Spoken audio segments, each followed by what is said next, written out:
स्वागत है दोस्तों यूट्यूब चैनल साइबर सुरक्षा में। पिछले जो वीडियो को बनाया था वो डेटा एंट्री फ्रॉड पे था। बहुत आश्चर्य हुआ मुझे ये जान करके वो जो डेटा एंट्री फ्रॉड बनाया था उस पे जो कमेंट्स थे, चूंकि मैं कमेंट्स को देख नहीं पाया, बट हमारे जो टीम मेंबर है उन्होंने बताया, तब मैंने उस कमेंट्स को देखा। मैं उस कमेंट के बारे में आपको बताऊं तो 80% लोग ऐसे थे जिनके साथ ये सेम तरह का फ्रॉड हो चुका है, लेकिन उन्होंने कहीं रिपोर्ट नहीं कराया। ये बहुत आश्चर्य की बात है, आपको रिपोर्ट कराना चाहिए। उसी कमेंट्स में जब मैं नीचे देखा तो उसमें कुछ ऐसे कमेंट्स थे जिन्होंने मुझे कुछ अभी आया हुआ है इसके बारे में बनाने को बोला। ये क्या था? वो था व्हाट्सएप प्राइवेसी पॉलिसी पे। जब व्हाट्सएप प्राइवेसी पॉलिसी पे बनाने को बोला गया तो मैंने व्हाट्सएप प्राइवेसी पॉलिसी नॉर्मली, चूंकि हमारे जो व्यूअर्स हैं उनके डिमांड थे कि उनको ऐसा डर लग रहा था, स्केप्टिक थे कि उनके साथ क्या फ्रॉड हो सकता है, क्या है नया व्हाट्सएप पॉलिसी, इस तरह का कुछ व्हाट्सएप चेंज कर रहा है जिसकी वजह से आपको परेशान होने की जरूरत है, या परेशान होने की जरूरत नहीं है, बस एक रूमर फैल रहा है जिसमें साइबर सुरक्षा के व्यूअर्स भी फंस रहे हैं। इसको क्लियर करेंगे, बने रहिए हमारे साथ। देखते हैं इस वीडियो में क्या है, आपको व्हाट्सएप पे किस तरह की चीजों को करना है, किस तरह की चीजों को नहीं करना है, व्हाट्सएप आपसे क्या मांग रहा है, क्या आपका चैट सिक्योर्ड है कि नहीं है, क्या आपको इस तरह के जो चैट्स और मैसेजेस आप भेजते थे पहले, जो आप सिक्योर्ड मैसेजेस भेजते थे, पासवर्ड भेजते थे, क्या वो आपका जो व्हाट्सएप है वो पढ़ सकता है, नहीं पढ़ सकता। इन सारी बातों को जानेंगे इस वीडियो में, बने रहिए। आगे चलते हैं, देखते हैं क्या है पूरा एक मामला। देखिए, ये एक व्हाट्सएप का प्राइवेसी पॉलिसी का इस तरह का एक मैसेजेस आया होगा, जो बहुत लोगों को मैसेज आया है इस तरह का, और उसके बाद यहाँ पे अग्री और नॉट नाउ करने का ऑप्शन था। बट ये बोला जा रहा था कि 8 फरवरी तक अगर आप अग्री नहीं करते हो तो आपका अकाउंट डिलीट कर दिया जाएगा, ये व्हाट्सएप ने बोला। फिर इसको एक्सटेंड कर दिया 15 मई तक। लेकिन ऐसा बीच में क्या हुआ कि उसको एक्सटेंड करना पड़ा, और इस तरह के क्या चीजें हैं जिसको व्हाट्सएप आपसे ले रहा है, जो आपको इतनी परेशानी हो रही है, इसको समझना बहुत जरूरी है। देखिए, व्हाट्सएप से पहले मैं आपको एक बात बता सकता हूं कि आपको पहले ऐप परमिशन वाला कुछ हमने कॉन्सेप्ट बताया था कि क्या परमिशन व्हाट्सएप मांगता है अगर आप इस ऐप को डाउनलोड करते हैं। ऑलरेडी इतने सारे परमिशन वो मांगता है आपसे, ऐसा कुछ भी नहीं है जो आप छोड़ा है। अगर अदर में देखोगे तो आपको लगेगा कि पूरा परमिशन क्या, आपका पूरा डिटेल ही वो ले लेगा। तो ये सारा चीज तो वो पहले भी मांगता था, लेकिन अब ऐसा क्या हुआ है जिसकी वजह से इतना हंगामा हो रहा है, इतना मामला बदल चुका है। व्हाट्सएप हर जगह व्हाट्सएप छाया हुआ है कि व्हाट्सएप की प्राइवेसी पॉलिसी में हमारा डेटा ब्रीच हो रहा है। क्या कर सकते हैं, कैसे बचा जा सकता है, देखिए इसको समझिए। इसको समझना बहुत जरूरी है कि व्हाट्सएप 2009 में लॉन्च हुआ, 2014 में मार्क जुकरबर्ग ने उसे खरीद लिया। उसके बाद मार्क जुकरबर्ग जो फेसबुक के मालिक हैं, उन्होंने 2018 में व्हाट्सएप बिजनेस, एक अकाउंट होता है व्हाट्सएप बिजनेस, उसे लॉन्च किया। उसके बाद जो है 2020 जून तक जो प्राइवेसी आपसे मांग रहा था उसमें एक ऑप्शन था जो कि आप जाके सेटिंग्स में ऑप्ट आउट कर सकते थे। ऑप्ट आउट आप कर देते तो वो क्या होता कि आपसे वो डेटा नहीं लेता, उसके पास एक ऑप्शन था। लेकिन अभी जो रिसेंट पॉलिसी आई है उसको अगर आप रिसेंट पॉलिसी अपग्रेडेशन देखोगे तो 4 जनवरी का जो पॉलिसी है उसमें मैं देखा हूं कि इसमें ऑप्ट आउट के ऑप्शंस खत्म कर दिए व्हाट्सएप ने। ये खत्म करने के बाद आपको ये बोल दिया कि 8 फरवरी तक, जो कि अभी एक्सटेंड करके 15 मई तक कर दिया, कि अगर आप इसको एक्सेप्ट नहीं करोगे तो आपका अकाउंट डिलीट कर दिया जाएगा। क्यों ये ऐसा कर रहा है व्हाट्सएप, क्या है उसके पीछे के रीजन? देखिए, जैसे गूगल और यूट्यूब के बीच में एक कॉम्बिनेशन बनता है कि गूगल ऐड जो है वो देता है, यूट्यूब पे चलता है ऐड, उससे लोग पैसा कमाते हैं। ये चीज कॉन्सेप्ट है, सिंपल कॉन्सेप्ट है। इसी तरह उस जैसा यूट्यूब और गूगल के बीच में एक कनेक्शन है, फेसबुक और व्हाट्सएप के बीच में कनेक्शन को एस्टैब्लिश करने के लिए ये ऐड चलाना चाहता है। इंडिया के इसके सब्सक्राइबर बेस देख सकते हैं आप कितना है, और उसके बाद ये प्रॉफिट मैक्सिमाइजेशन को लेकर के इन्होंने बिजनेस मॉडल बनाया। ये बिजनेस मॉडल इसलिए भी है कि जब ये इसको परचेस किया था, ये जो परचेस किया गया था 2014 में, ये करीब 19 बिलियन डॉलर में खरीदा था। तो जब कोई 19 बिलियन डॉलर में खरीदेगा और आपको बहुत फ्री में सर्विस दे रहा था, तब उसे ये लगा कि इसके डेटा को यूज करके फेसबुक के थ्रू प्रॉफिट मैक्सिमाइजेशन के लिए ऐड देने का एक प्रोविजन बनाया। तो ये प्रोविजन इस प्राइवेसी पॉलिसी में लिखी हुई है। इसके बारे में व्हाट्सएप ने बहुत सारी चीज को क्लियर किया है, बहुत सारी चीज को क्लियर नहीं किया। आगे जानते हैं क्या है पूरा मामला। देखिए, ये जो क्या है नए पॉलिसी में, इसको समझना बहुत जरूरी है। अगर आप ये समझ जाते हैं क्या है, बॉयकॉट हो रहा है, डेटा हैक, डेटा थेफ्ट की बात हो रही है, जीडीपीआर की बात हो रही है, ये जनरल डेटा प्रोटेक्शन रूल जो यूरोपियन यूनियन चलाता है उसका कुछ मामला है, कुछ लोग इसके बारे में बात करें, क्या है पूरा खेल। फेसबुक इंक के पास 3 चीज है, इसको समझना बहुत जरूरी है, मैसेंजर, व्हाट्सएप और ये इंस्टा। तो इन तीनों चीजों के बारे में अगर आप देखते हैं तो आपको ये पता होना चाहिए कि मोनेटाइज्ड है। इस पे आप कुछ भी लिखते हो, कुछ भी आप चैट करते हो, तो आपको ये जरूर ध्यान रखना होगा कि आप जब भी चैट करते हो, तो अगर मान लीजिए आपने लिखा कि मैं कल मुझे ये कुछ परचेस करना है, और परचेस करने के लिए आपने लिखा मैंने बुक्स परचेस करना है, तो वो बुक्स आपको ऐड के रूप में आपको फेसबुक पे दिखने लगता था। जब भी आप फेसबुक खोलोगे ऐड के रूप में दिखने लगता था। ये मोनेटाइज्ड है। इंस्टा में भी सेम फीचर है, मोनेटाइज्ड है, बट ये पेमेंट करके खरीदा गया है, ये मोनेटाइज अभी तक नहीं था। ये चाहते हैं कि ये दोनों लोगों का, तीनों लोगों का, फेसबुक इंक का टोटल डेटा जो है बेसिकली इस पर्टिकुलर फील्ड से डेटा उठा करके इसको मोनेटाइज करवाया जाए और उस डेटा का यूज किया जाए एड्स के लिए, टारगेटेड एड्स के लिए। जैसे मान लीजिए कि अगर आप व्हाट्सएप पे कोई चीज लिखते हैं, जैसे लिखते हैं कि I want to buy a new curtain, तो वो कर्टन का एड आपको फेसबुक पे दिखाएगा। फेसबुक पहले भी ये डेटा लेता था, आज भी ये डेटा लेता है, फ्यूचर में भी ये डेटा लेगा, लेकिन प्राइवेसी पॉलिसी को बहुत ज्यादा वेग बनाया गया है, किसी को समझ में नहीं आ रहा है, इस वजह से ये मामला हो रहा है। अब इसको समझते हैं कि क्या प्रॉब्लम हो सकता है और क्या प्रॉब्लम नहीं हो सकता है, इसको जानना बहुत जरूरी है। क्योंकि बहुत जगह मैंने सर्च किया, मैंने देखा सभी लोग प्राइवेसी पॉलिसी में क्या लिखा हुआ है ये सबको पढ़ के अपना काम चला रहे हैं। सब बता रहे हैं कि ये प्राइवेसी पॉलिसी में लिखा है, बहुत अच्छी बात है, लोग बता रहे हैं, बट ये नहीं बता रहे हैं कि उसका क्या गलत इस्तेमाल हो सकता है, क्या उसका मिसयूज हो सकता है। आपको बताएंगे इसके मिसयूज के बारे में। ये बेसिकली प्योर बिजनेस मॉडल है, प्योर बिजनेस मॉडल है। इस पे बेसिकली क्या हो रहा है कि डेटा प्राइवेसी को कॉम्प्रोमाइज किया जा रहा है। जो पुट्टास्वामी जजमेंट के बारे में जानते हैं, जो रिसेंट जजमेंट है, जिसमें बीएन श्रीकृष्ण कमेटी ने एक रिपोर्ट बनाया है, अगर उसको आपने पढ़ा होगा तो ये डेटा प्राइवेसी के बारे में आप जरूर जानते होंगे। ये डेटा प्राइवेसी कॉम्प्रोमाइज हो रहा है for commercial gain. Commercial gain के लिए क्या हो सकता है, सेंसिटिव डेटा है, can be exploited by third party.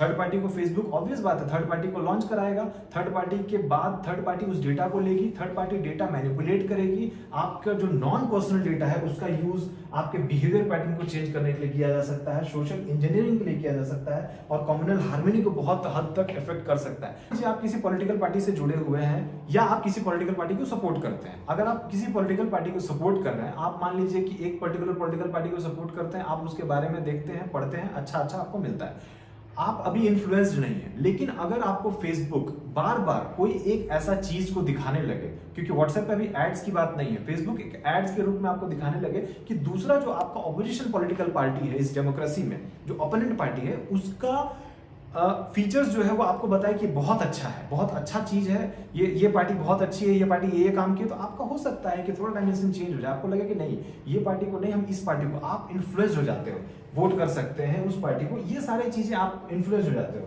Consumer behaviour pattern, मान लीजिए आपको आज कुछ खाने का मन है, आप मान लीजिए कि आप पिज्जा खाने का मन है, लेकिन आपको बर्गर का बार बार फोटो दिखाया जा रहा है, फ्रेंच फ्राइज का फोटो दिखाया जा रहा है, केएफसी के चिकन और जो भी उसके प्रोडक्ट्स है उसका फोटो दिखाया जा रहा है, तो आपके दिमाग में 1 मिनट के लिए आएगा यार आज मैं इस चीज को छोड़ देता हूँ, इस चीज को खाता हूँ, तो उनका मार्केटिंग हो गया और ये चीज आपका बिहेवियर पैटर्न जो है चेंज हो गया। हो सकता है उसके बाद आपने पिज्जा खाना छोड़ देना है, आप फिर उसके बाद दूसरे चीजों को खाओगे।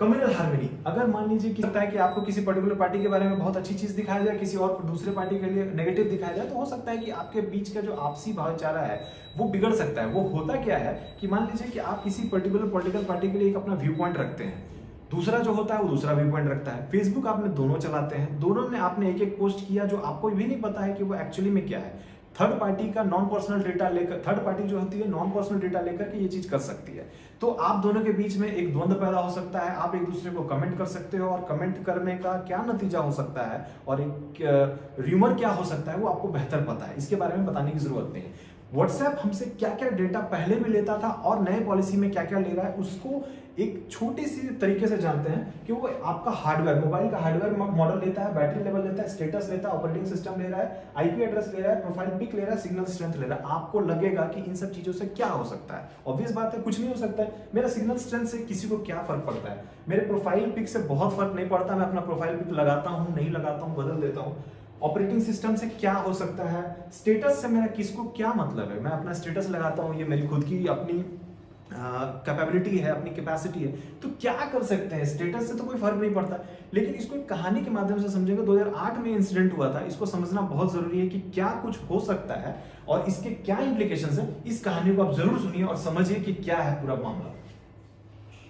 देखिए, एक फ्रॉडस्टर ने कॉल किया था, ये कनाडा की एक घटना है। फ्रॉडस्टर ने वीआईपी कॉल किया, कॉल करके रोजमेरी को कॉल किया। रोजमेरी वहां की एक महिला थी रोजमेरी ने अपनी बेटी लिली को कॉल किया तो लिली का कॉल ऑफ आया। इसने ये बोला आपको कि आपके पास जो है कि 10 मिनट का टाइम है, मेरे को $1 मिलियन चाहिए।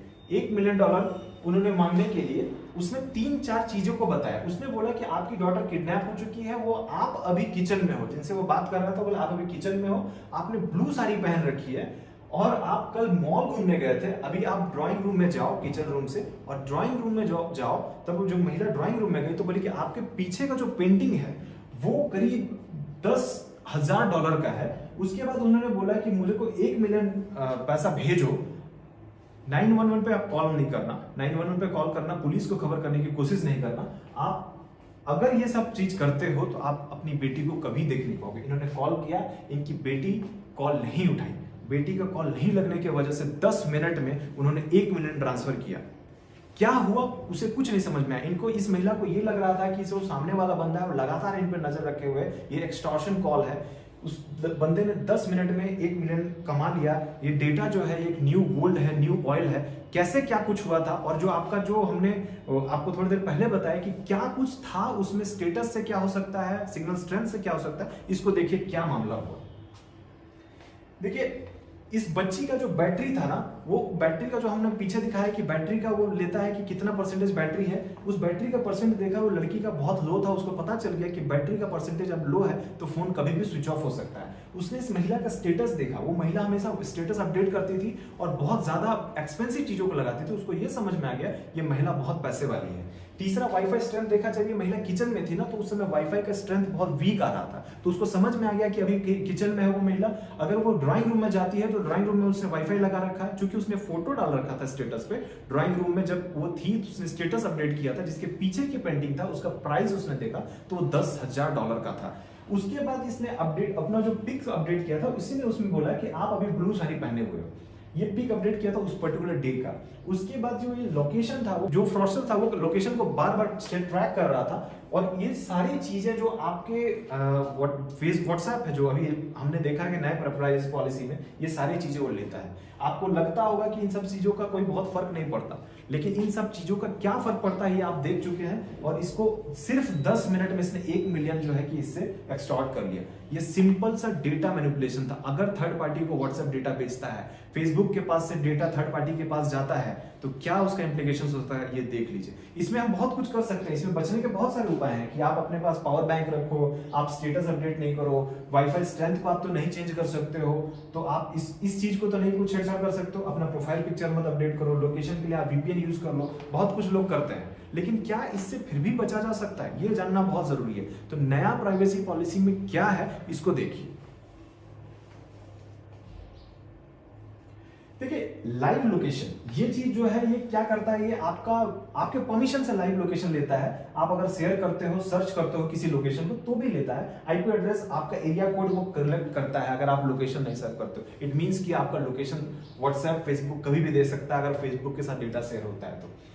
एड्स, ये क्या है कि ये थर्ड पार्टी एड्स को अभी बोल रहे हैं कि हम नहीं अलाउ करेंगे, बैनर एड्स नहीं अलाउ करेंगे, लेकिन इसके बारे में हम जल्दी आपको अपडेट करेंगे। पहले व्हाट्सएप ने बोला था कि बिल्कुल प्राइवेट चैट ग्रुप है और इस तरह की चीजें हैं जो भी हम ऐड वैड नहीं दिखाएंगे, लेकिन अब वो ऐसा नहीं रहा। वो बोल रहा है कि ऐड ही करने के लिए। क्यों, इसके पीछे क्या है, ये आपको बेसिकली डिस्काउंट ऑफर करेंगे, एड्स दिखाएंगे, ये आपको सारी चीजों को बताएंगे। ये इसका पूरा बिजनेस मॉडल है। लोकेशन स्पेसिफिक एड्स के लिए ये डेटा कलेक्ट कर रहा है। इसके बाद देखिए इंक्रिप्शन। अभी भी आपको खुशी होगी जानकर कि व्हाट्सएप अभी भी एनक्रिप्टेड है। आप इस बात को मान लें, दिमाग में बैठा लें। चैट जो होता है वो एंड टू एंड एन्क्रिप्टेड होता है। अगर आपने किसी को मैसेज भेजा, अगर वो सर्वर पे गया और आपके पास गया तो सर्वर से वो चैट गायब हो जाता है। आप उसको डाउनलोड कर सकते हैं, जो आपका एक आपने मोड पे चला गया तो वो थर्ड पार्टी से बैकअप लेता है, ना कि अपने सर्वर से लेता है, क्योंकि सर्वर पे जो होता है वो एंड टू एंड एन्क्रिप्टेड होता है। आपके व्हाट्सएप पे जो लिखा आता है वो जेन्युइन है, वो सही है, वो एंड टू एंड एन्क्रिप्टेड रहता है। तो आपको इसमें घबराने की बात नहीं है। लेकिन इसमें एक चीज जान लीजिए कि अगर आपने किसी को मैसेज करा और वो मैसेज उस सामने वाले बंदे को डिलीवर हुआ तो 30 डेज तक वो मैसेज वहीं पे रहता है। उसके बाद वो मैसेज उसके पास अगर पहुंचा तो ठीक, नहीं पहुंचा तो आपको रेड मार्क दिखाएगा, इसका मतलब वो अनडिलीवर्ड मैसेज है, सर्वर से वो गायब हो जाता है, बट वो एन्क्रिप्टेड ही रहता है। लेकिन एक चीज मैं आपको बता देता हूं, यहाँ पे व्हाट्सएप का एक बिजनेस भी है, व्हाट्सएप बिजनेस, उस पे एंड टू एंड एन्क्रिप्शन नहीं है। चैट हिस्ट्री वो कभी भी ले सकता है और आपको उस तरह से एड्स दिखा सकता है। न्यू प्राइवेसी पॉलिसी में इस बात के बारे में जिक्र है। एनक्रिप्शन के बारे में आपको बता दिया। फेसबुक से पहले भी फेसबुक आपके अकाउंट का जो रजिस्ट्रेशन इन्फॉर्मेशन है, जैसे कि आपने रजिस्टर किया, फोन नंबर वो लेता था, ट्रांजैक्शन डेटा लेता था, मोबाइल डिवाइस का आईपी लेता था, आपका लोकेशन लेता था, ये पहले भी लेता था, ये नया कुछ नहीं है। बट इन्होंने ऑप्ट आउट का ऑप्शन हटा दिया, इसलिए आउटरीच ज्यादा बढ़ गया। ये बेसिकली कीवर्ड स्पेसिफिक एड्स के लिए ये चीज है। आप कुछ भी सर्च करते हो तो आपको उस हिसाब से एड्स दिखाता है फेसबुक पे। अगर व्हाट्सएप पे आपको सर्च करते हो, ये पहले भी लेता था, ये अब भी लेगा। बैन किया है, क्या है ये इसको समझना जरूरी है कि आप अगर व्हाट्सएप पे उसके कुछ प्राइवेसी पॉलिसी को फॉलो नहीं करते हो तो विदाउट नोटिफिकेशन व्हाट्सएप आपको बैन कर सकता है। ये बात आप दिमाग में डाल लो, आपको कोई नोटिफिकेशन नहीं आएगा। अभी आप कोई चीज को बार बार शेयर कर रहे हो, कुछ कम्युनल पोस्ट को बार बार शेयर कर रहे हो, व्हाट्सएप आपसे बिना परमिशन का बैन कर देगा। यूरोपियन यूनियन में जो आप इस चीज को जानना, पता नहीं, बहुत लोगों को पता नहीं होगा, यूरोपियन यूनियन में जो है व्हाट्सएप चलाने का एक उम्र, एक लिमिट, एज लिमिट दिया हुआ है। वो एज लिमिट 16 साल है। इंडिया में वो 13 साल है। बहुत लोगों को नहीं पता होता, छोटे बच्चे भी व्हाट्सएप आजकल चलाते हैं, गलत है, नहीं चलाना चाहिए। इसमें एक चीज और जानना जरूरी है कि इंडिया के प्राइवेसी पॉलिसी के हिसाब से अगर देखा जाए तो इंडिया का प्राइवेसी पॉलिसी के बेसिस पे जो व्हाट्सएप ला रहा है वो इंडिया में जो है वो बिल्कुल वीक है, और जो आपका यूरोपियन यूनियन में है उसके लिए बहुत स्ट्रांग है। यूरोपियन यूनियन में जीडीपीआर चलता है, that is general data protection rule. ये रूल बना रखा है उन्होंने। प्राइवेट आपको किसी भी डेटा को लेना है तो आपको उस पर्सन का कंसेंट की बहुत जरूरत है। इंडिया में ये नहीं है। इंडिया में इस चीज के लिए लॉ लाया गया है, अभी वो पार्लियामेंट्री कमेटी उसको रिव्यू कर रही है, जिसको आप श्री कृष्णा कमेटी ने बनाया था। पुट्टास्वामी जजमेंट जो था बेसिकली राइट टू प्राइवेसी पे, उसको ध्यान में रखते हुए बनाया था। Puttaswamy judgment basically right to privacy से रिलेटेड है। अब उस चीज को बनाया गया, बट उसके कुछ जो मेन फीचर्स थे ना उसको डाइल्यूट कर दिया गया। तो इस वजह से इसको अभी आने में है टाइम। इस वजह से व्हाट्सएप ही नहीं, चाइनीज कंपनीज भी बहुत सारी चीजों को इन्वेस्ट करी। बहुत लोगों को ये पता नहीं होता है। इस चीज को आप बहुत अच्छे से जान लीजिए कि क्यों इतना चाइनीज ऐप हम लोग डाउनलोड कर रहे हैं, क्या कर रहा है चाइना ऐसा कुछ। मैं किसी कंट्री के खिलाफ नहीं बोलता, बट आपको ये जानना बहुत जरूरी है। चाइना लगातार रिसर्च कर रहा है। रिसर्च किस पे कर रहा है? वो मशीन लर्निंग पे कर रहा है, न्यूरल नेटवर्क पे कर रहा है, डीप लर्निंग पे कर रहा है। वो डेटा को डेटा एनालिस्ट बना हुआ है, वो डेटा एनालाइज कर रहा है। लार्ज डेटा वो उसने अपने फायरवॉल से पूरा अपने कंट्री को प्रोटेक्ट रखा है। उसके बाहर डेटा नहीं जाता। जब बाहर डेटा नहीं जाता तो उसको बाहर से डेटा तो चाहिए। अपने वहां के जितने डेटा थे उसने एक्सप्लॉइट कर लिया ऑलमोस्ट। अब वो चाह रहा है कि सबसे बड़ा डेटा कंज्यूमर जो इंडिया है, जो बहुत ज्यादा डेटा प्रोड्यूस करता है, वहां के लोगों के लिए उसने ऐप बनाया। और हम जो लोग हैं इंडियन, वो बेसिकली क्या करता है, बिना जाने परेशाने, जैसे अभी पिछले वाले वीडियोस में आपको बताया था वो लोन ऐप वाला जो फ्रॉड है, किस तरह के डेटा ले रहा है। अगर वो चाइना कनेक्शन है तो आप समझ लो, बहुत लोगों ने मुझे बताया कि वो चाइनीज ऐप्स भी हैं उसमें, कुछ पबजी हो गया, इस तरह के जो भी ऐप्स हैं वो आपके बेसिक डेटा लेते हैं। ऐप इंफॉर्मेशन में आप जाओगे, क्या क्या वो ऐप परमिशन ले रहा है, आपको सारा कुछ पता चल जाएगा। तो इस तरह का जो भी डेटा उनको चाहिए हम उसको दे रहे हैं। अगर आप अपना प्राइवेसी पॉलिसी खुद नहीं प्रोटेक्ट कर सकते तो आपके लिए प्रोटेक्शन के लिए तो गवर्नमेंट रूल बना रही है, बट वो कब तक आप पे हावी होगा, कब आप समझोगे इस चीज को, और किस तरह से उस रोजमेरी ने जो $1 मिलियन दे दिया 10 मिनट में, आपके साथ भी कुछ ऐसा हो सकता है। इसको समझना बहुत जरूरी है। व्हाट्सएप का जो प्राइवेसी पॉलिसी को आप बिल्कुल ध्यान से समझो कि क्या है, वो आपको बिल्कुल बताया जा चुका है। अब आप कोई भी गलती करोगे ये आपकी रिस्पॉन्सिबिलिटी होती है। आगे देखते हैं इस बात को समझना। अभी इस बात को बहुत अच्छे से समझते हैं कि बहुत लोगों का एक कमेंट था कि व्हाट्सएप चलाएं कि टेलीग्राम चलाएं कि सिग्नल चलाएं। ये बहुत लोग अभी भी कंफ्यूज हैं। बहुत लोग बोल रहे हैं कि नहीं सिग्नल पे आ जाते हैं, नहीं टेलीग्राम पे आ जाते हैं। तो हमने इसका कुछ एक डिटेल बना दिया है। वीडियो कॉल, वॉइस कॉल के जो फीचर्स हैं, ये क्या क्या फीचर्स हैं हम बता दिए। इस चीज को आप देख लीजिए, इस चीज को देख कर समझ लीजिए। इसमें बहुत ज्यादा कुछ नहीं है, एकदम सिंपल समझने वाला है। लेकिन मैं आपको एक बेसिक फीचर बता देता हूँ। ये अभी भी एंड टू एंड एन्क्रिप्टेड है, ये भी एंड टू एंड एन्क्रिप्टेड है। अगर इसमें अगर आप इस पे ग्रुप चैट करते हो और या फिर चैट करते हो और आप सीक्रेट चैट ऑन नहीं रखा तो वो एन्क्रिप्टेड नहीं होता है। बट इनके जो ओनर है उन्होंने बोल रखा है कि हम किसी भी कंट्री को किसी भी हालत में डेटा नहीं देंगे। सिक्योरिटी फीचर्स आपको दिखा दिया गया है। अब आप बेहतर समझदार हो किसको यूज करना है। अगर आपको फिर भी डाउट है, सिग्नल जो है ये सिग्नल बिल्कुल ही प्रोटेक्टेड है, कहीं कोई दिक्कत नहीं है। मैं किसी को प्रमोट नहीं कर रहा। व्हाट्सएप भी प्रोटेक्टेड है। 15 मई के बाद जो प्राइवेसी पॉलिसी है, अगर कुछ ऐसा आएगा तो हम उसको आपको दिखाएंगे। बट डेटा प्रोटेक्शन में इस चीज को मैंने आपको बहुत बेहतरीन तरीके से मुझे लगता है कि मैंने समझा दिया। कहीं आपको कोई भी फिर भी डाउट होगा आप कमेंट सेक्शन में पूछ सकते हो, और इस तरह की चीजों को बिल्कुल समझिए कि क्या आपके प्राइवेसी के लिए क्या जरूरत है। आप अपने प्राइवेसी को नहीं समझ पाते हो, आप अलाउ कर देते हो, जो बहुत सारे 28-28 पेज का कोई नहीं पढ़ता, किसी को कितना टाइम भी नहीं है। लेकिन अगर टाइम नहीं है तो बहुत सारे ऐसे ऐप्स हैं जिसका कोई मतलब नहीं है, उस ऐप्स को आप बिल्कुल परमिशन मत दो। अच्छा, सिंपल एक चीज समझने की कोशिश करिए कि अगर मान लीजिए मुझे कोई म्यूजिक सुनना है, मैं म्यूजिक वाला डाउनलोड किया, अगर एक सिंपल बात है, तो वो मेरी गैलरी को क्यों एक्सेस करेगा? मतलब म्यूजिक सुनना है, गैलरी एक्सेस कर रहा है, म्यूजिक सुनना है वो मेरे कॉन्टैक्ट्स को एक्सेस कर रहा है, म्यूजिक सुनना है वो मेरे कैमरा को एक्सेस कर रहा है।